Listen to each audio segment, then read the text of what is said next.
Welcome to the Digital Brands Group, Inc. Q4 and full year 2022 earnings call. At this time, all participants are in a listen-only mode. A brief question and answer session will follow the formal presentation. If anyone should require operator assistance during the conference, please press star zero on your telephone keypad. As a reminder, this conference is being recorded. It is now my pleasure to introduce your host, John McNamara of Investor Relations. Thank you, Mr. McNamara. You may begin. Thank you, Camilla. Good afternoon, everybody. On behalf of Digital Brands Group, I'd like to welcome you to the company's 2022 fourth quarter and full year earnings conference call and webcast. With us on the line from Digital Brands is Hil Davis, Chief Executive Officer. Hil will begin the call with an overview of the fourth quarter and the full year, and then we'll open up the line for questions. We would remind you before we begin that this earnings call may contain forward-looking statements as defined in Section 27A of the Securities Act of 1933 as amended, including statements regarding, among other things, the company's business strategy and growth strategy. Expressions which identify forward-looking statements speak only as of the date the statement is made. These forward-looking statements are based largely on our company's expectations and are subject to a number of risks and uncertainties, some of which cannot be predicted or quantified and are beyond our control. Future developments and actual results could differ materially from those set forth in contemplated or underlying the forward-looking statements. In light of these risks and uncertainties, there can be no assurance that the forward-looking information will prove to be accurate. As Camilla noted, this call is being recorded. And with that, I'd like to turn the call over to Hil Davis, Chief Executive Officer. Go ahead, Hil. Yeah, thank you, John, and good afternoon, everyone. I wanted to start by providing some historical context for where we are and where we have been. The goal of providing this context is the following three reasons. One, explain why the Sundry acquisition is so transformative. Two, how we have flipped from a negative working cap cycle model to a positive working capital cycle model. And three, how we should generate over $500,000 in monthly free cash flow starting this fall. So let's start with some background. We went public in May of 2021, which was earlier and smaller than we would have liked. This was driven by the fact that we had two acquisitions that would join our company once we were public, but not prior to being public. We also knew there were several other acquisitions that were interested once we were public. We knew these two acquisitions would allow us to achieve the cash flow and EBITDA positive that we needed to really scale and grow this business.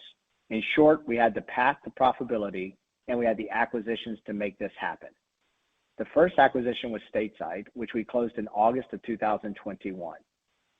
The second acquisition was Sundry, which we had hoped to close in January of 2022. However, the day the SEC approved our S-1 to finance the deal, the Fed announced that they were planning to raise rates 5 times for the next 12 months, and the markets crashed. Not only did the markets crash that day, the markets crashed even further after Russia invaded Ukraine, and then the markets kept sliding after that. This meant our Sundry acquisition was pushed out to December 30th of 2022, less than 4 months ago. So why does this matter? As I stated earlier, we needed to acquire Sundry and Stateside to reach cash flow and EBITDA positive. Now that we have acquired Sundry, we are on our way to EBITDA positive, as we stated in July or August, which we expect to happen and which we plan to have within, 3 months based on where we are in the calendar, which is very exciting. And the reason there's the July, August, so everyone understands, is we ship at the end of the month. So some shipments might go out the first week of August, some the last week of July. So that's what changes that, but this is all based on our wholesale orders. Another major change in our working capital cycle model was our ability to start factoring our wholesale orders in October of last year.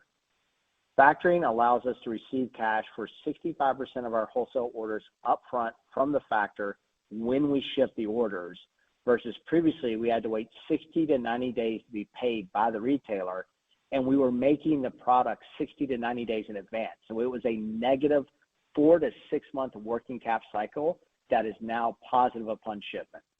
Since we ship these new products 10 months out of the year, this means we are receiving cash at shipping versus having to wait. And two, we are recycling that same cash, being the cost of goods sold we spent, to make the product for future months.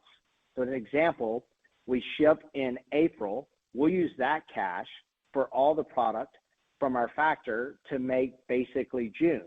We ship in May, we'll use all that cash to make for July. And so we're able to constantly recycle this cash over and over again without requiring new cash. The end result of this is that we have transitioned to this incredibly powerful positive working cap cycle. This working cap cycle transition is even more meaningfully when you include Sundry's revenues into this process, as they are our largest brand and 75% wholesale driven. To be more specific, if we did not have an MCA that we are paying off weekly, which we needed to do to acquire Sundry, our business would generate over $490,000 in cash flow a month just from not having to pay off the MCA. The MCA is paid off in October, at which point this cash flow will shift to our balance sheet. This is a significant swing in cash flow and will be on top of our positive EBITDA that we will start generating, which is also enhanced by our ability to factor and recycle that cash every single month. So you have three things: the MCA being paid off, which generates $490,000, our projected EBITDA positive, and our ability to recycle our cost of goods sold every single month with the ability to factor our wholesale orders. Our business is completely different today than it was in 2022, and I cannot stress this enough. We lost a year due to the market meltdown, which delayed our acquisition of Sundry. We knew this acquisition was a critical step in our path to create a company with scale and positive EBITDA and positive cash flow. Now that the Sundry acquisition has happened, we are well on our way to achieving our initial goals. So given all this, I'm going to go ahead and go through our fourth quarter and fiscal year 2022 financial results, but please note that these numbers are backwards looking and do not include any of the impact from Sundry that we discussed previously. We are an extremely different company today with extremely different financial projections and actual current business since our acquisition of Sundry on December 30th.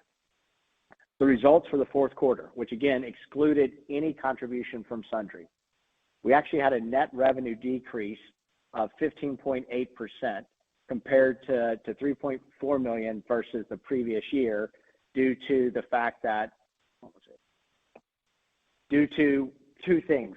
One was driven by a decline in our advertising spend as we focused on the launch and cross-merchandising of our multi-brand site, The Bailey Shop, and the lack of wholesale revenue from Bailey 44 as we moved that to online only starting in June of last year, because we wanted to overhaul and focus on product design and process.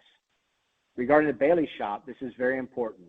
We launched it in October of last year, which allowed us to significantly scale back our advertising spend to focus on our cross-merchandising our brands to our current customers. As a result, our sales and marketing expenses decreased $420,000 to $1 million from $1.4 million. And to put this in perspective, sales and marketing expense ratio declined to 7% of sales compared to 18.5% a year ago, which shows the margin expansion we can create going forward in this line item. Based on our historical ROAS, which stands for return on advertising spend, which is 2 to 3 times, we believe that we could have driven another $800,000 to $1.2 million in Q4 revenue if we kept our marketing spend flat year over year. But what we really wanted to do was understand the power of the Bailey Shop and not dilute it with a lot of marketing spend to really see if our customer would cross-shop and cross-merchandise. This was a very successful strategy. And it's so successful that even over the weekend, we sent out an email from one brand to another, from stateside products to Sundry customers only, not even the Bailey Shop, just cross-merchandising between two brands, and saw a 50% increase over 4 days on the daily revenue at Sundry as they had bought stateside product. So this was really critical because we wanted to make sure this strategy worked. We also hired a data analytics firm once we know it worked, and they started in February. And since February, they've been turning up our advertising spend and have done a 60-day audit on our business. And now we have an incredible roadmap of where to go, how to go, the revenue we should generate, and we're more profitable on a ROAS and a flow-through basis than we've ever been because we are very data-driven at this point. We all noticed this. We noted this on our State of the Union call, and we are seeing that significant increase in our e-commerce metrics as we discussed on that call. And in fact, we're seeing it only get better every single week as we have more and more data and we follow more and more of the path that they've laid out for us. What does this do? This drives higher revenue at a much lower customer acquisition cost for new customers and also drives repeat at a much higher rate. So it's driving both top and bottom line results since we hired this data analytic firm in mid-February. And we were also able to fully understand that this cross-merchandising strategy across brands was successful and that we can lean into it. And now that we have real clean data without a lot of marketing dollars in there, we really understand the path, the type of customers, the type of products, the type of repeat rate, what they buy first by category, what they buy second by category. And all this matters because then we can go and figure out what customers aren't on that path, but follow the first step of that path. So what's their step 2, step 3, and start emailing to them very personally and very directly based on these paths. Regarding the Bailey's Wholesale, we relaunched Bailey's Wholesale for fall this year. It will contribute to Q3 and Q4 revenues this year. So it has been relaunched. The reason we pulled it back was we needed to overhaul the cost perspective and the design perspective. So we reduced the wholesale offering from 45 styles per season to 25 styles per season.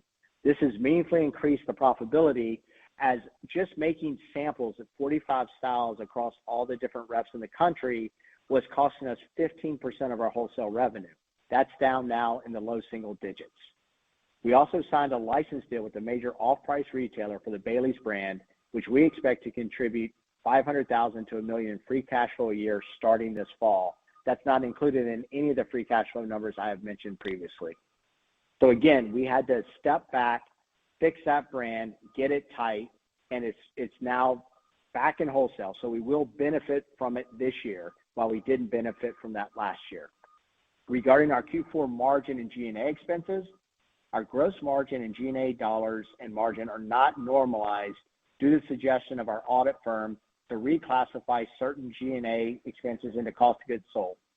These expenses include certain salaries related to producing product samples and managing production, as well as a percent of our office and distribution center, both rent and employee salaries being allocated from G&A to cost of goods sold.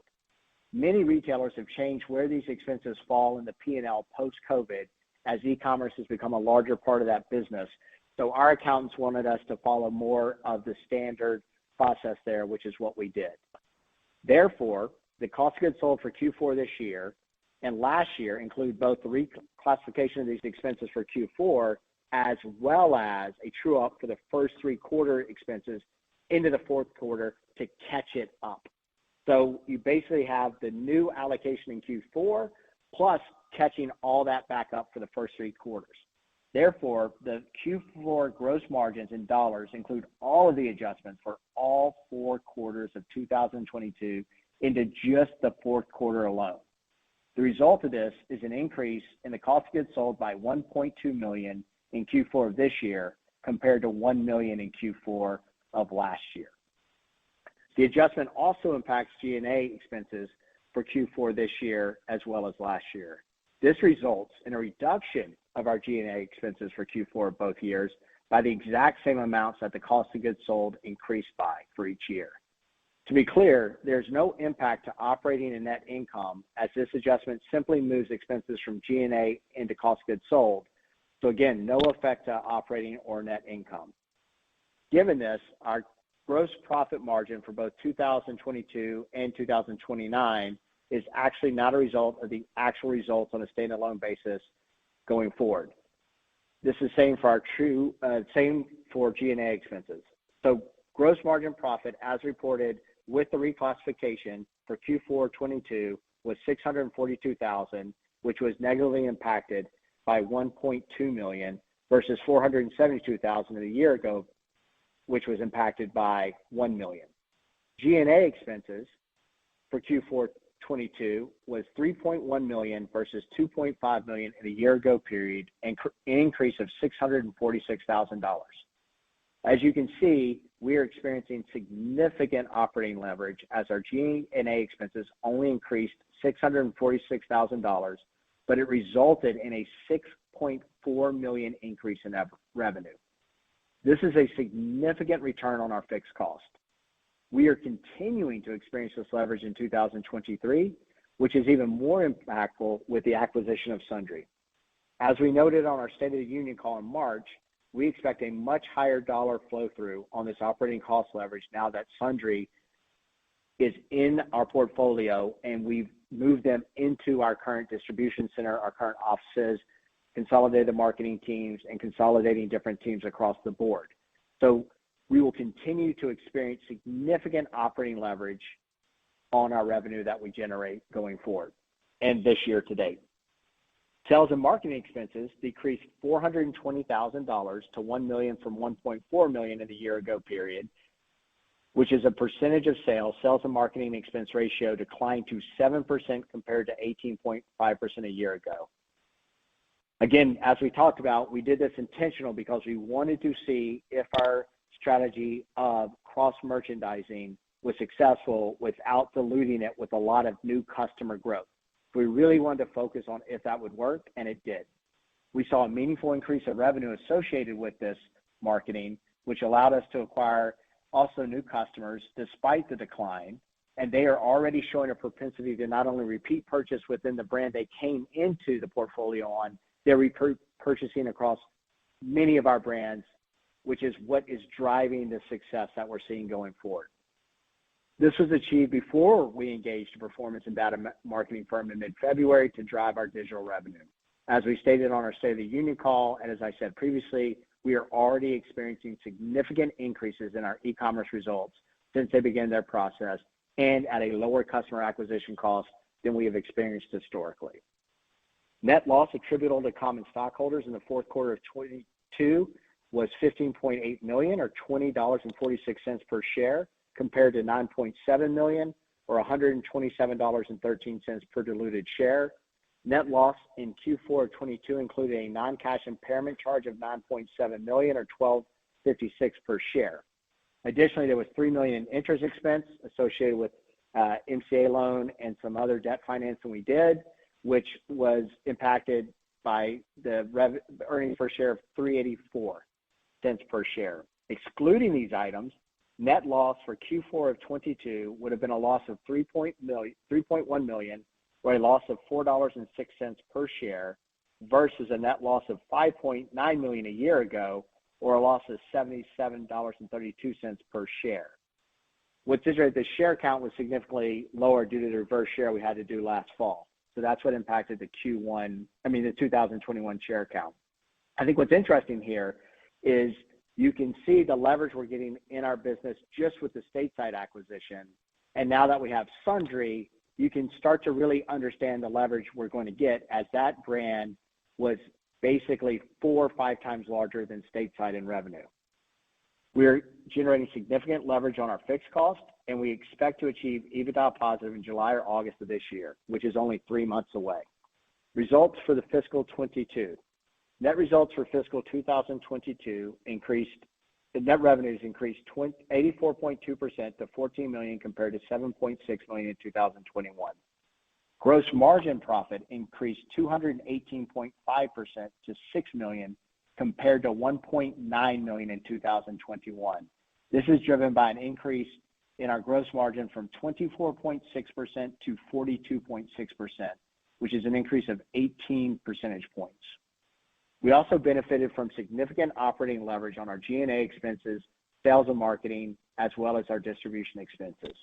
G&A expenses of $16.4 million declined by $400,000 compared to $16.8 million a year ago, which illustrates the leverage we're getting on our business as we do not need to increase our fixed costs to drive revenue growth. Sales and marketing expenses were $5 million for fiscal 2022 compared to $3.8 million a year ago. As a percentage of sales, sales and marketing expenses were 35.4% compared to 50.2% a year ago, an improvement of 15 percentage points, which also illustrates the leverage we are generating in our business. Distribution expenses were $612,000 in 2022 compared to $489,000 a year ago. As a percentage of sales, distribution expenses were 4.4% compared to 6.5% a year ago, an improvement of 1.1 percentage points, which again illustrates the leverage we are generating in our business. We are generating leverage in every single line item. We're increasing gross margin, we're getting leverage on G&A, we're getting leverage on sales and marketing while driving significant revenue growth, and we're getting leverage on our distribution expense. Net loss attributable to common stockholders in fiscal 22 was $38 million or $49.32 per share, which compared to $32.4 million or $424.15 loss per share in 21.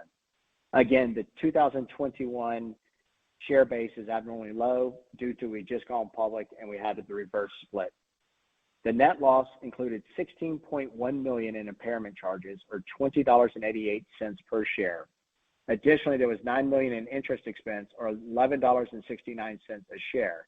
Excluding these items, net loss would have been $12.9 million or a loss of $16.76 per share versus a loss of $16.5 million a year ago or a loss of $216.67 per share.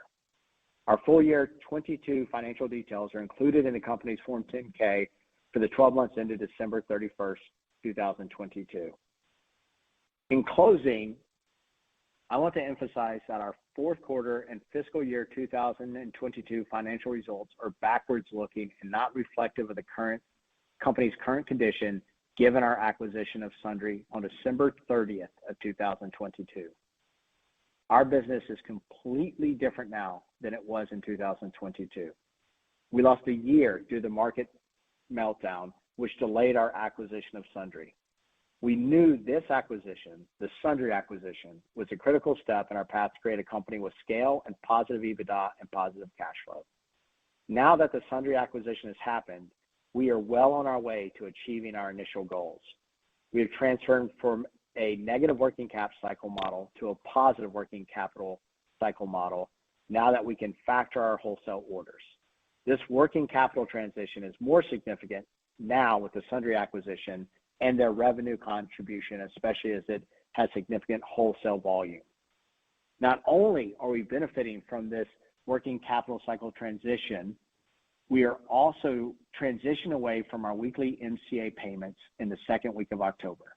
This MCA payment was used to pay off the debt due on February 15th, as well as some of the Sundry deal. Once our MCA is paid off in mid-October, the monthly cash used to pay this weekly MCA will now flow to our own balance sheet. This alone, and this only, will contribute $490,000 a month in free cash flow to the company. That does not include the benefit of our factoring, which allows us to recycle our cost of goods expenses every month, or our expectation of being EBITDA positive. We cannot stress enough how significant of a change this will be in our cash cycle and our cash flow to grow the business without need for funding. Thanks everyone for their time, and we look forward to the continued momentum, and we're very excited about where we are going. I know it was a long year for our investors last year, but this is what we needed to happen. We knew the math would work. We just needed to get there. Unfortunately, due to the market, we lost that year. Now we're back where we thought we would be, and it's very exciting to see where we're going and what we're seeing in our business today. This concludes our fourth quarter and fiscal 2022 earnings call. Let's open it up to Q&A, please. Thank you. We will now be conducting a question and answer session. If you would like to ask a question, please press star 1 on your telephone keypad. A confirmation tone will indicate that your line is in the question queue. You may press star 2 if you would like to remove your question from the queue.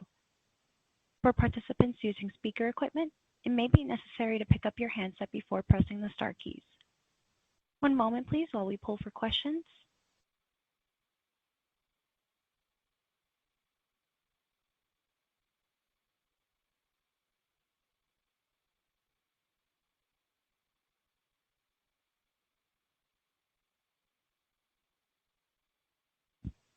I do have a couple of questions that were emailed in.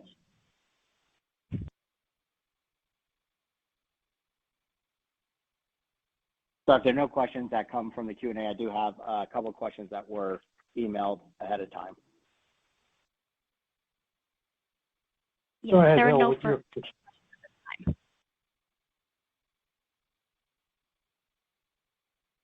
Okay, perfect. John, you okay if I move forward with this? Yeah, I'm sorry. We were cross-talking. Go ahead with your questions that came in over the email. Yeah, so the first question we had was asking about our basically data-driven e-commerce and what's happening there. As we discussed in the call, the transition is going very well. We just had our 60-day audit last week, and the data we have now on repeat customers, products, brands is a gold mine, and we're moving forward with that. We're also seeing meaningful increase in our e-commerce on a daily basis. The cross-merchandise is incredibly strong, and we're excited about what we're seeing, both on a brand-to-brand basis, cross-merchandising between individual brands and the Bailey shop.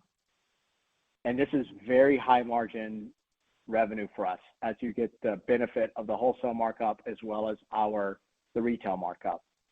There's also a very clear path to drive this revenue at a much lower customer acquisition cost than we experienced last year, and it is significant. We're already seeing this since they took over in mid-February. So we're excited about what we have and what we can do there. The other question I had was an update on going private. We're still evaluating that, but as we discussed regarding the free cash flow, the valuations that we're getting are very low relative to where we are with that free cash flow coming into the business starting in October.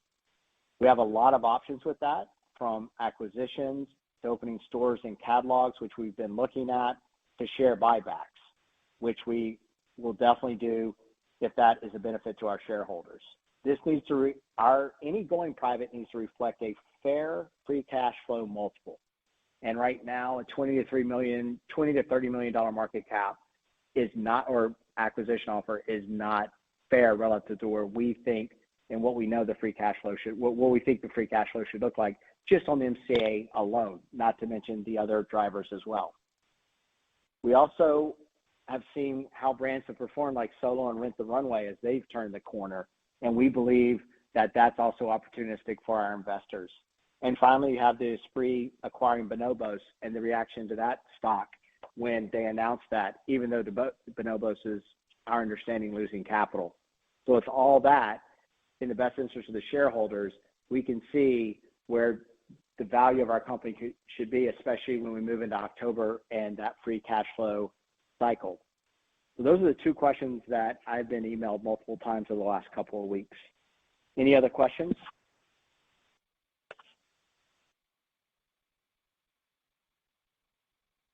There are no questions in the queue at this time. We have one question from Mike Ripley, who is a private investor. Please proceed with your question.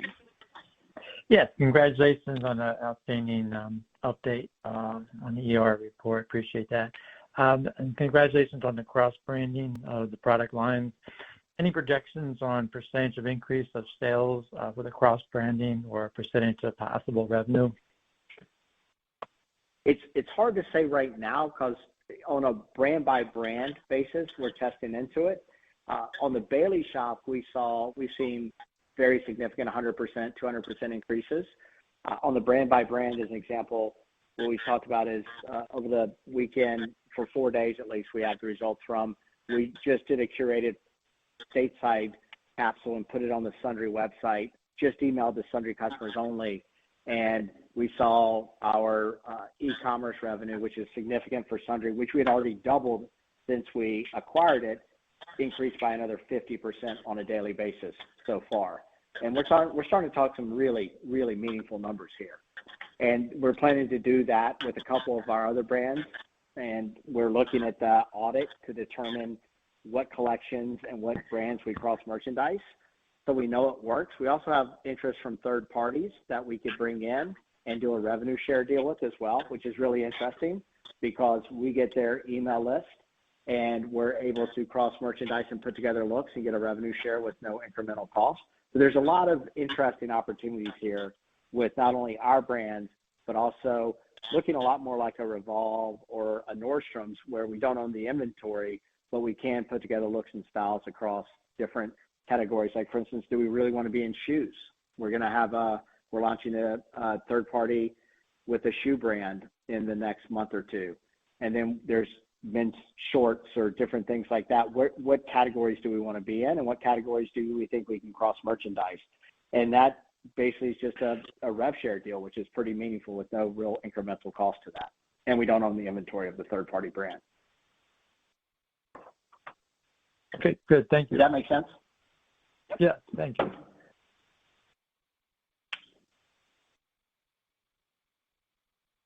There are no further questions at this time. I would like to turn the floor back over to CEO Hill Davis for closing comments. Well, thanks everyone for the call. Hopefully everyone's starting to see a picture of what we always thought this would look like, and we're excited to continue to execute against it. We're already seeing it show up in our numbers today, and we expect it to only increase going forward. So thanks everyone for your time, and we look forward to our Q1 earnings call here just in 4 to 5 weeks, I believe. And we'll have more updates there too on our growth drivers by channel as well. So thanks everyone for their time, and we look forward to discussing again here in a few weeks. This concludes today's teleconference. You may disconnect your lines at this time. Thank you for your participation.